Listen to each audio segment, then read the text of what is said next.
So it seems like Panerai has a new problem every quarter, and I don't know what it is, but I'm a Panerai owner, okay? I have my PAM0111.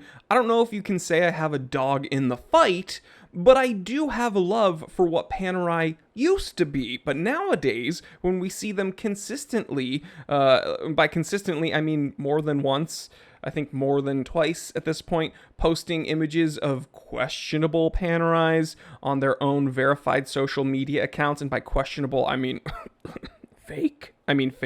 To them, like, claiming that non-in-house movements are actually in-house, just to, like, double back on that statement with, like, this non-statement. It's just really cringy and weird. I don't know what is going on with Panerai, but they seem committed to making things worse. So why am I talking about them today? Well, it's because this has been a very hectic news cycle in the watch world. First, there was the Bulgari Octofinissimo Ultra, which, dethroned the Piaget Altiplano for thinnest watch. Then there was the Omega Moon Swatch. Then there's Watch and Wonder going on. And, everybody wants to talk about the Rolex left-hand model. But I don't want this to get swept under the rug, okay? This story was broken by none other than Periscope. We're gonna put his Instagram right here. He's like the one-stop shop for all-encompassing knowledge when it comes to Panerai. He is on it, dude. He is on it. And the truth is, not enough people follow him. A lot of people already follow him. Not enough people follow him. So he published this story March 27th. And it is April 1st at the time of filming. April Fool's Day! Everybody please wish my son, Link, a happy birthday, 6 years old. So cute. So he released this article, The New Panerai P9010 Perpetual Downgrading.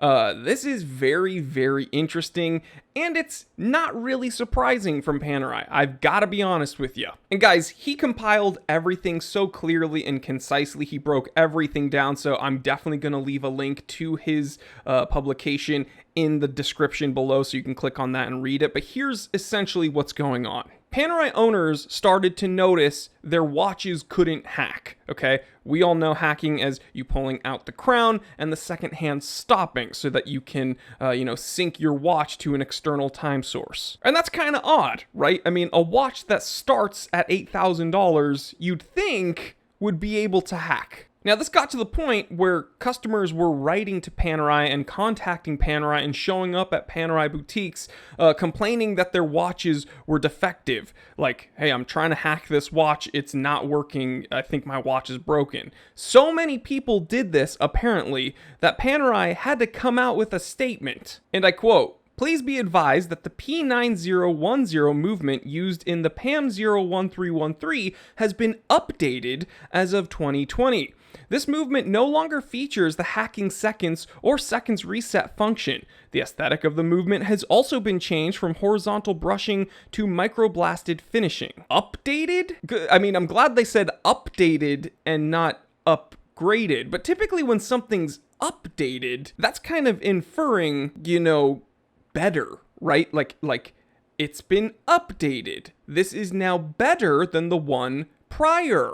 That's what you would hope from a company that makes high-end products, or any company. You would hope that they are seeking to get better and bring us better as they go on.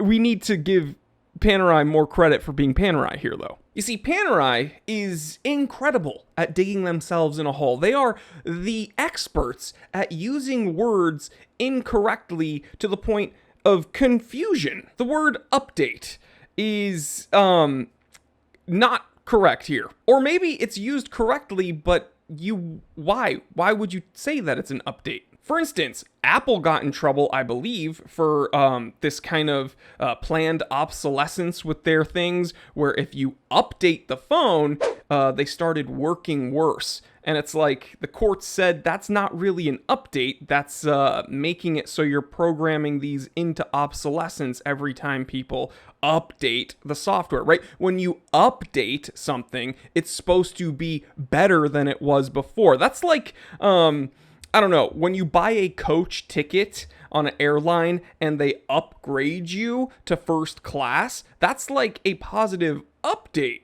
But the way Panerai is using the word update, it's like, I ate something I probably shouldn't have, and I spent the rest of the night on the toilet, and I updated myself with explosive diarrhea. You see, that's not, well, I guess technically that's an update, but it's like, why brag about it? That's, But let me get this straight. They had a Panerai with a P9010 movement, and then they took that movement and removed the capability of the watch to hack.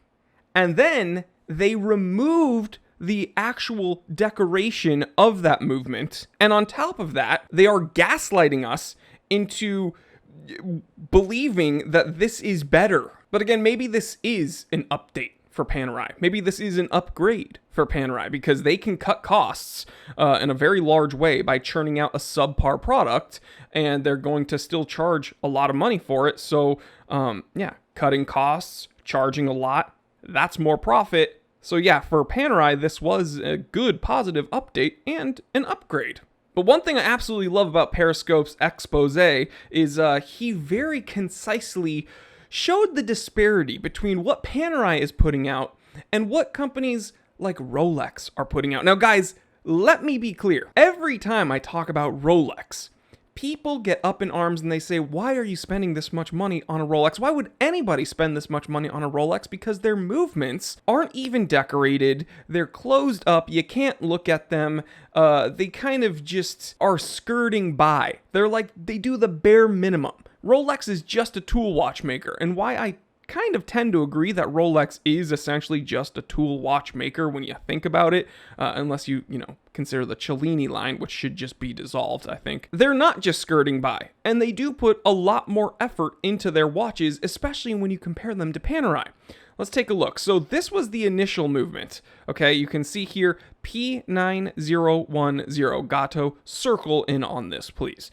We can see some very nice brushed grains. We can see the bridges all have nice brushed grains. Everything actually looks pretty nice with this watch. Now we can see this, where the decorations are only on the visible areas of the watch. P9010 quote original, where the decorations are only in the visible areas. And here's a Rolex caliber 3235. It's fully decorated, and guess what? You're never supposed to ever see this, like at all. There's no display case backs on the watches that use this movement. Let's take a look at another comparison here.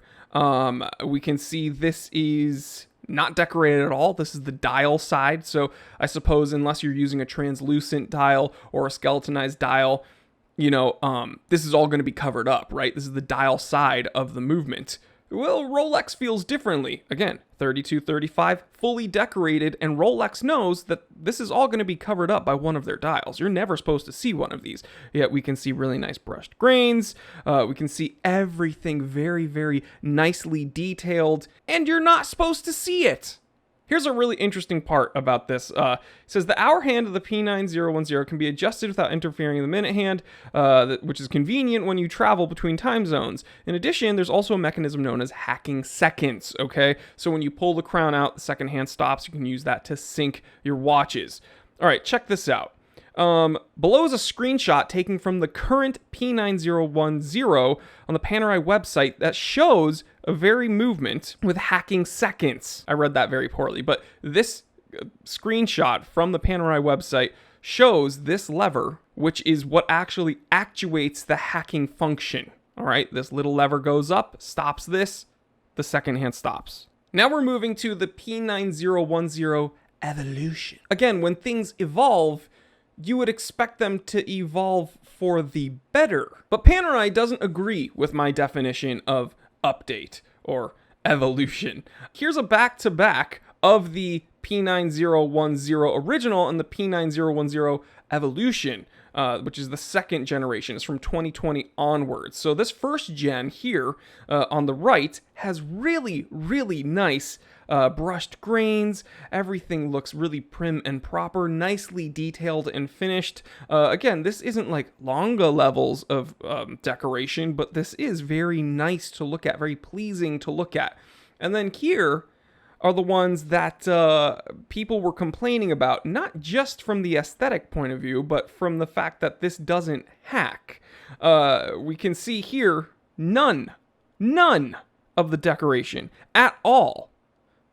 None. So why the F are they charging the same amount of money, essentially, for a watch that is way worse? Because again, as he writes here, you would expect all of this in a watch that costs at least $8,000, but can go up to $30K? $30K for a watch that doesn't even hack and has zero decoration? Here we can see even the P9010 original, super duper ugly.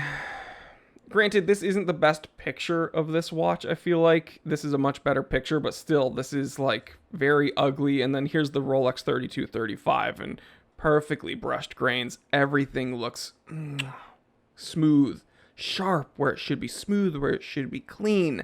And Panerai is just like, stamp it, throw it in, who cares? So guys, as many of you know, the Panerai PAM0111 that I own has the ETA movement hand wind with some really nice decoration. This is Panerai all over the place, engraved onto the movement.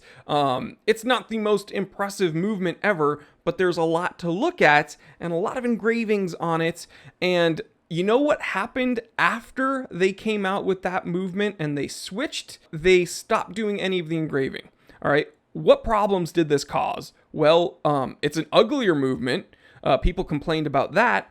And also, it gave the already huge issue of counterfeiters that much more gasoline to throw on the fire. What do I mean by that? Well, it made it way easier to counterfeit. All right, the less detail, the less engraving, the less decoration, the less attention you put in a watch, the easier it is for someone who wants to replicate it, to put it nicely, who wants to fake it. It makes it way easier for them, right?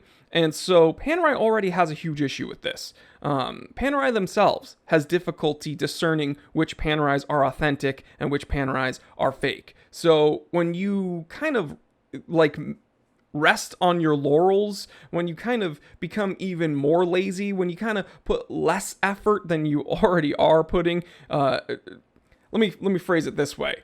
When you're putting less effort into your job, when you're already a lazy piece of shit, you're not helping yourself, because you're actually making the problem that you're already having way, way, way, way worse. So what do I think is going to happen with these watches? Again, the evolution, the downgrade.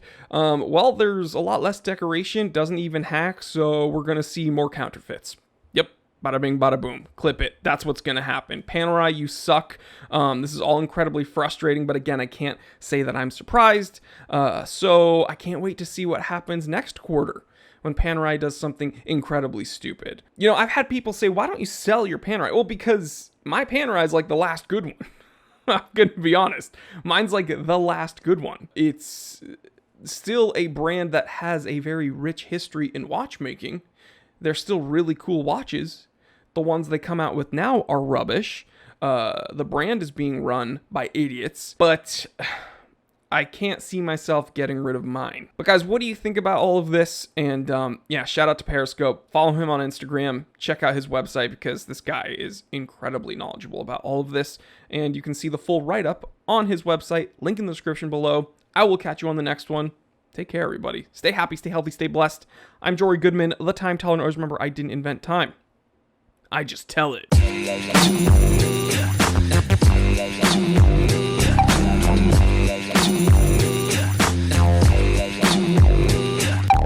Not wearing a Panerai today. Thank God.